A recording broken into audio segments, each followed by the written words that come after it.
Hello दोस्तों, स्वागत है आपका अपने चैनल एग्जाम इज ऑन पे। तो एक बार फिर से मैं हाजिर हूँ 25 सितंबर 2020 के इंपॉर्टेंट इवेंट के साथ। आप वीडियो का हर एक फैक्ट काफ़ी ध्यान से सुने, क्योंकि लास्ट में आपको 2 क्वेश्चंस के जवाब देने हैं। आज का पहला क्वेश्चन है, PMC Punjab and Maharashtra cooperative bank, PMC bank के नए एडमिनिस्ट्रेटर कौन अपॉइंट हुए हैं? तो पीएमसी बैंक के नए एडमिनिस्ट्रेटर बन गए हैं ए.के. दास। ए.के. दास आप पीएमसी बैंक का सारा एडमिनिस्ट्रेशन देखेंगे। आप सभी को पता है Punjab and Maharashtra cooperative bank default हो गई थी, जिसके बाद आरबीआई ने सारी अथॉरिटी इसकी अपने पास ले रही थी। आरबीआई ने सबसे पहले जो है जेबी भोरिया को इसका एडमिनिस्ट्रेटर अपॉइंट किया। अब जेबी भोरिया की जगह ए.के. दास को पीएमसी बैंक का नया एडमिनिस्ट्रेटर अपॉइंट किया गया है। ये देखिए, यही है ए.के. दास, इन्हीं को अब पीएमसी बैंक का नया एडमिनिस्ट्रेटर अपॉइंट किया गया है। पीएमसी बैंक की बात करें, 1984 में इसकी स्थापना हुई थी। इसका हेडक्वार्टर मुंबई में है और अब नए एडमिनिस्ट्रेटर कौन हो गए हैं? ए.के. दास। नया क्वेश्चन है, वर्ल्ड मैरीटाइम डे ये किस डेट को ऑब्जर्व किया गया? तो इस बार वर्ल्ड मैरीटाइम डे ऑब्जर्व किया गया 24 सितंबर को। देखिए, जो ये वर्ल्ड मैरीटाइम डे है ये सितंबर मंथ के लास्ट थर्सडे को, यानी लास्ट गुरुवार को सितंबर महीने के ऑब्जर्व किया जाता है। इस बार जो लास्ट गुरुवार पड़ रहा था आपका, वो 24 सितंबर को पड़ रहा था, इसीलिए 24 सितंबर को वर्ल्ड मैरीटाइम डे ऑब्जर्व किया गया। इस बार के वर्ल्ड मैरीटाइम डे का थीम क्या है? Sustainable shipping for sustainable planet. यह है इस बार के वर्ल्ड मैरीटाइम डे का थीम। देखिए, इसको ऑब्जर्व कौन करता है? तो आईएमओ, इंटरनेशनल मैरीटाइम ऑर्गेनाइजेशन द्वारा इसको हर वर्ष मनाया जाता है। इंटरनेशनल मैरीटाइम ऑर्गेनाइजेशन की बात करें तो 1948 में स्थापना हुई थी। इसका हेडक्वार्टर लंदन में है। वर्तमान में सेक्रेटरी जनरल कौन है? कितक लेम। नेक्स्ट क्वेश्चन है, अंकटाड की ट्रेड एंड डेवलपमेंट रिपोर्ट के अनुसार इंडिया की GDP growth rate financial year 2021 के दौरान क्या रहेगी? तो अंकटाड ने recently trade and development report जारी की है। उसमें इन्होंने बताया है कि इंडिया की GDP growth rate financial year 2021 के दौरान -3.9% रहेगी। मतलब क्या है? मतलब यह है कि वित्तीय वर्ष 2021 के दौरान इंडिया की जीडीपी 3.9% कॉन्ट्रैक्ट कर जाएगी। तो अंकटाड ने recently trade and development report जारी की है। ग्लोबल इकोनॉमी के बारे में अंकटाड ने क्या बताया है? इन्होंने कहा है कि ग्लोबल इकोनॉमी फिनेंशियल ईयर 2020 के दौरान 4.7% कॉन्ट्रैक्ट कर जाएगी। देखिए, इंडिया में जो फिनेंशियल ईयर चलता है वो मार्च से अप्रैल चलता है, इसीलिए 2 वर्ष में आता है। लेकिन जो ग्लोबल फिनेंशियल ईयर चलता है वो जनवरी टू दिसंबर चलता है, इसलिए हमेशा 1 वर्ष में आता है। तो ग्लोबली अभी फिनेंशियल ईयर 2020 ही चल रहा है, आप याद रखिएगा। अंकटाड की बात करें, United nation conference on trade and development स्थापना हुई थी 1964 में। इसका हेडक्वार्टर है जिनीवा में और हेड कौन है इस समय? मुखीशा कितुई। नेक्स्ट क्वेश्चन है, किस स्टेट गवर्नमेंट द्वारा एडवेंचरस टूरिज्म को प्रमोट करने के लिए आईटीबीपी के साथ एमओयू मेमोरेंडम ऑफ अंडरस्टैंडिंग पर साइन किया गया है? रिसेंटली उत्तराखंड गवर्नमेंट में जो टिहरी लेक है, टिहरी डैम आप सुने होंगे, तो उसी तरह टिहरी लेक है जो डैम से बनी है, वहाँ पर एडवेंचरस टूरिज्म को प्रमोट करने के लिए आईटीबीपी के साथ एक एमओयू पर साइन किया गया है। आईटीबीपी मतलब इंडो तिब्बतन बॉर्डर पुलिस। देखिए, आईटीबीपी क्या करेगा? टिहरी लेक के आसपास जितनी भी स्पोर्ट एक्टिविटीज़ होती हैं उन सब का एडमिनिस्ट्रेशन अपने हाथ में ले लेगा। अगले 20 वर्ष के लिए ये एमओयू किया गया है, यानी जो एडवेंचरस टूरिज्म है अगले 20 वर्ष तक आईटीबीपी देखेगा टिहरी लेक में। इसके तहत क्या होगा? आईटीबीपी हर वर्ष 200 यूथ को ट्रेनिंग प्रोवाइड करेगा एडवेंचरस टूरिज्म के लिए।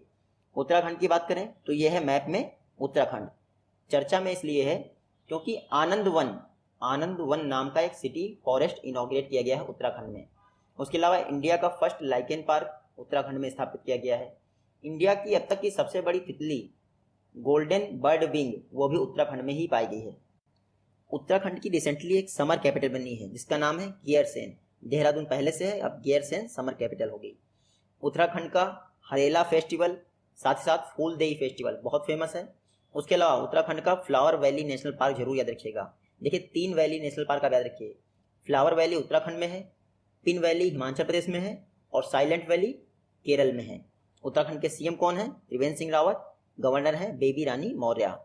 नेक्स्ट क्वेश्चन है, इंडियन गवर्नमेंट द्वारा जितनी भी ब्रॉड गेज लाइन है उसके 100% इलेक्ट्रिफिकेशन का टारगेट किस वर्ष के लिए अनाउंस किया गया है? तो रिसेंटली इंडियन रेलवे ने कहा है कि 2023 तक यानी 2023 तक जितनी भी ब्रॉड गेज रेलवे लाइन है इंडियन रेलवे की, वो सारी 100% इलेक्ट्रीफाई हो जाएंगी। देखिए, इंडियन रेलवे के पास टोटल 63,631 किलोमीटर, कितना 63,631 किलोमीटर की ब्रॉड गेज लाइन है, जिसमें से 63% पहले से ही इलेक्ट्रीफाइड है। तो अब बचा कितना? अब बचा 23,765 किलोमीटर। तो अब इतना ही इलेक्ट्रीफाई करना है ब्रॉड गेज लाइन को। तो आप याद रखिएगा, इंडियन रेलवे द्वारा जितनी भी ब्रॉड गेज लाइन है उसको 2023 तक 2023 तक 100% इलेक्ट्रिफिकेशन का टारगेट रखा गया है। इंडियन रेलवे की बात करें तो इंडिया में पहली ट्रेन चली थी 1853 में, मुंबई से थाने के बीच चली थी 34 किलोमीटर के लिए। उस समय इंडिया में गवर्नर जनरल कौन थे?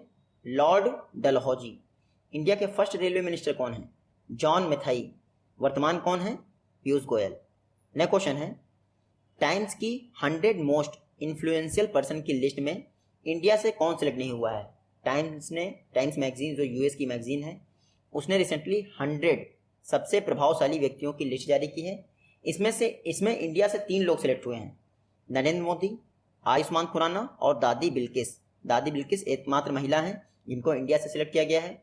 आयुष्मान खुराना एकमात्र एक्टर हैं जिनको इंडिया से सिलेक्ट किया गया है। और पीएम मोदी एकमात्र पॉलिटिशियन हैं जिनको इंडिया से सिलेक्ट किया गया है।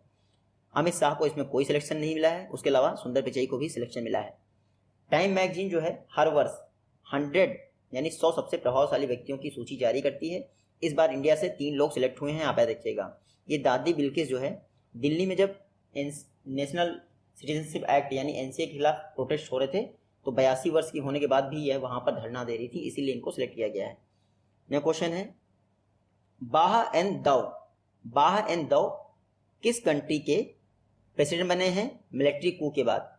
देखिए, रिसेंटली माली में मिलिट्री कू हो गया था, यानी आर्मी ने सरकार को उखाड़ फेंका था। उसके बाद बाह एन दौ जो कि डिफेंस मिनिस्टर थे माली के, अब वो नए प्रेसिडेंट बन गए हैं। बाह एन दौ ने रिप्लेस किसको किया है? तो बौबकर कायता जो पहले प्रेसिडेंट थे उनको रिप्लेस कर दिया है। तो आप देखिएगा, बाह एन दौ अब ये माली के नए प्रेसिडेंट हो गए हैं। ये देखिए, ये हैं बाह एन दौ। माली की बात करते हैं तो वेस्ट अफ्रीका में ये एक लैंड लॉक्ड कंट्री है। कैपिटल क्या है? बमाको। करेंसी क्या है इसकी? West African CFA franc. और प्रेसिडेंट अब कौन बन गए? बाह एन दौ। यहाँ पे मिलिट्री कू हुआ था, आप जरूर याद रखिएगा। नेक्स्ट क्वेश्चन है, फेमस पर्सनालिटीज हैं, रिसेंटली इनका निधन हो गया। कोरोना वायरस के कारण इतनी पर्सनालिटीज का निधन हो रहा है कि सबका एक क्वेश्चन कवर करना इम्पॉसिबल है, तो बल्क में लोगों को कवर करना पड़ा। आप देखिए क्या हालत है देश की। सबसे पहले हैं भूपेश पांड्या जी। ये हैं भूपेश पांड्या जी, जिन्होंने विक्की डोनर मूवी देखी होगी, इनको पता होगा। भूपेश पांड्या जी का रिसेंटली कोविड-19 से निधन हो गया। गुजरात के रहने वाले थे, आप याद रखिएगा। सेकंड कौन है? सेकंड है हमारे सदाशिव पाटिल जी। ये फेमस क्रिकेटर थे, महाराष्ट्र के रहने वाले थे सदाशिव पाटिल, इनका निधन हो गया। और थर्ड कौन है? थर्ड है हमारे minister of state for railway ministry Suresh Angadi ji. ये हैं सुरेश अंगादी जी, इनका भी कोरोना के चलते निधन हो गया। तो आप याद रखिएगा, भूपेश पांड्या एक्टर हैं, इनका निधन हो गया है। सदाशिव पाटिल जी फॉर्मर क्रिकेटर थे, इनका भी निधन हो गया। और सुरेश अंगादी जी रेलवे मिनिस्ट्री में मिनिस्टर ऑफ स्टेट थे, इनका भी निधन हो गया। इनके बारे में आप याद रखिएगा, बेलगावी जो लोकसभा सीट है कर्नाटक की, जिसको बेलगाम कहते हैं, वहां से ये इलेक्ट होके आए थे। नेक्स्ट क्वेश्चन है, वॉइस ऑफ डिसेंट बुक किसके द्वारा लिखी गई है? वॉइस ऑफ डिसेंट बुक को लिखा है रोमिला थापर बहुत बड़ी जानी मानी लेफ्टिस्ट हैं, यानी वामपंथी हैं। रिसेंटली इन्होंने वॉइस ऑफ डिसेंट बुक लिखा है। इसमें जो NRC प्रोटेस्ट हो रहा था आपका, उस दौरान लोगों ने मतलब कि प्रोटेस्ट के दौरान क्या किया उसके विषय में बताया गया है। तो आप याद रखिएगा, voice of dissent book Romila Thapar ने लिखी है। इसे पेंगुइन रैंडम हाउस और सी गुल बुक्स के द्वारा पब्लिश किया जाएगा। नेक्स्ट क्वेश्चन है, इस्माइल तोरोमा किस कंट्री के नए प्रेसिडेंट इलेक्ट हुए हैं? तो इस्माइल तोरोमा बोगनविले के नए प्रेसिडेंट बन गए हैं। ये देखिए, ये हैं इस्माइल तोरोमा जी, ये बोगनविले के नए प्रेसिडेंट बन गए हैं।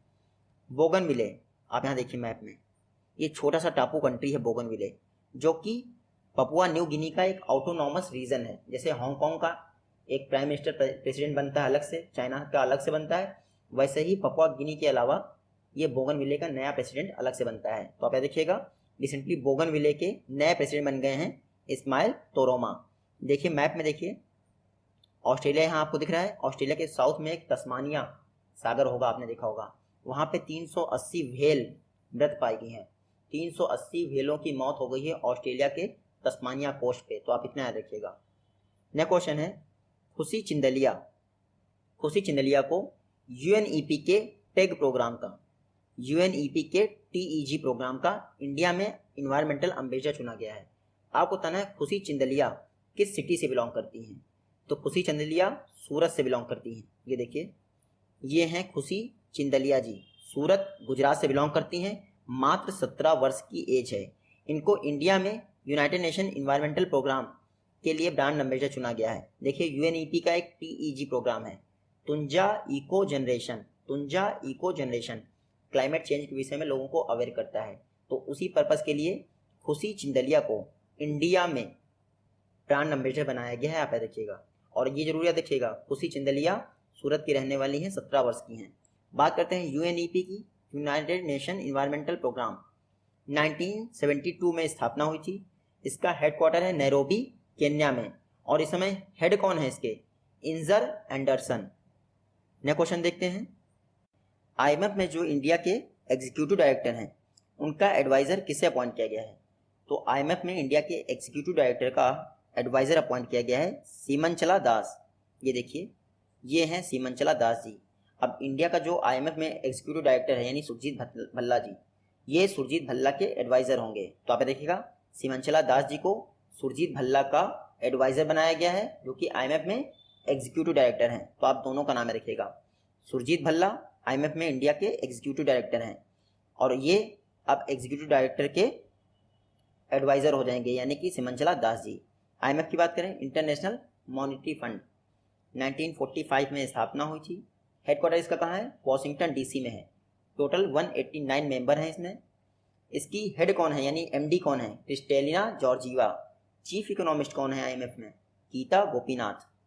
नेक्स्ट क्वेश्चन है, एएफसी एशियन फुटबॉल कॉन्फेडरेशन ने एक 7 मेंबर टास्क फोर्स बनाई है। आप बताना उस 7 मेंबर टास्क फोर्स में इंडिया से किसको सिलेक्ट किया गया है?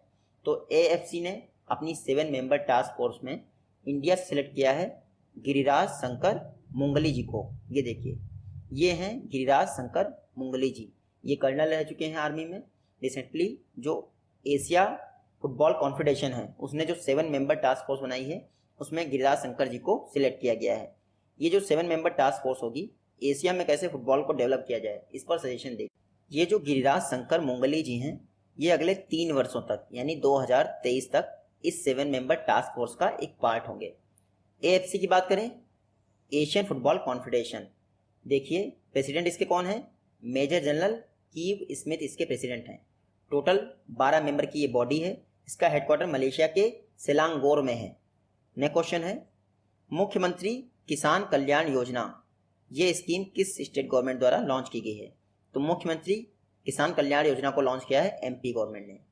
एमपी गवर्नमेंट ने, जैसे प्राइम मिनिस्टर किसान सम्मान निधि है, पीएम किसान सम्मान निधि, इसमें 6000 रुपीज़ मिलता है 3 इंस्टॉलमेंट में। सेम वैसे ही पैटर्न पर एमपी गवर्नमेंट द्वारा मुख्यमंत्री किसान कल्याण योजना मिली लॉन्च की गई है। इसमें क्या होगा? 4000 स्टेट गवर्नमेंट प्रोवाइड करेगी किसानों को। इससे क्या होगा? 6000 उधर मिलेगा आपको पीएम किसान सम्मान निधि से, और 4000 इधर मिलेगा। टोटल 10,000 मिलेंगे प्रत्येक किसान को।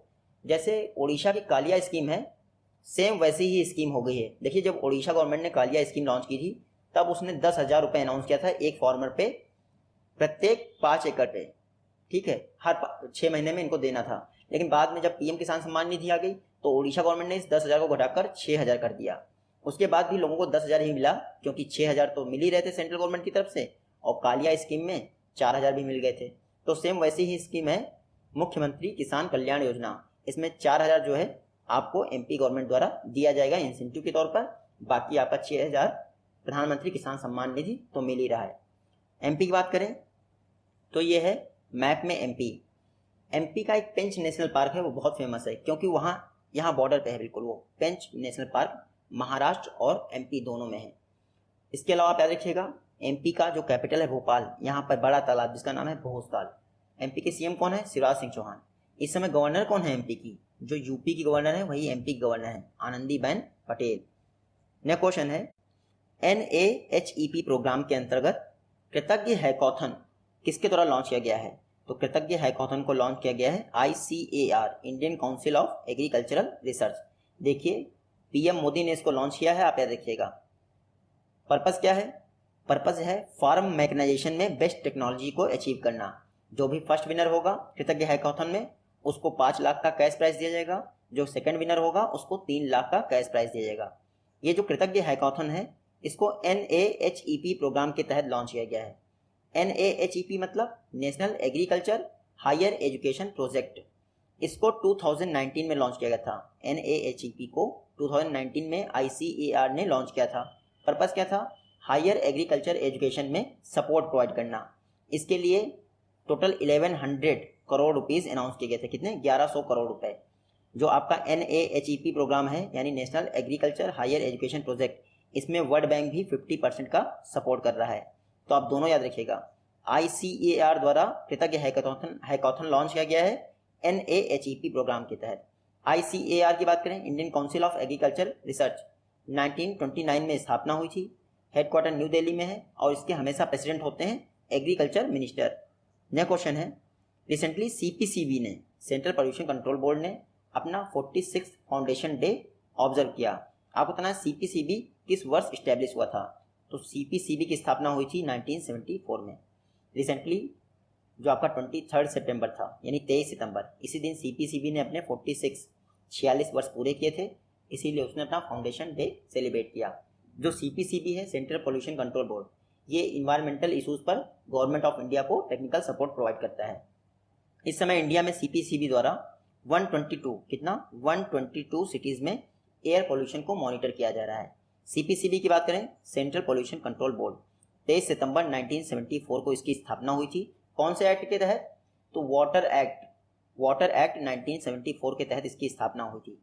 बाद में इसको पावर दी गई थी एयर एक्ट 1981 के द्वारा। तो आप ये जरूर याद रखिएगा, एयर एक्ट 1981 के द्वारा इसको पावर दी गई थी। CPCB के चेयरपर्सन कौन है? शिवदास मीणा।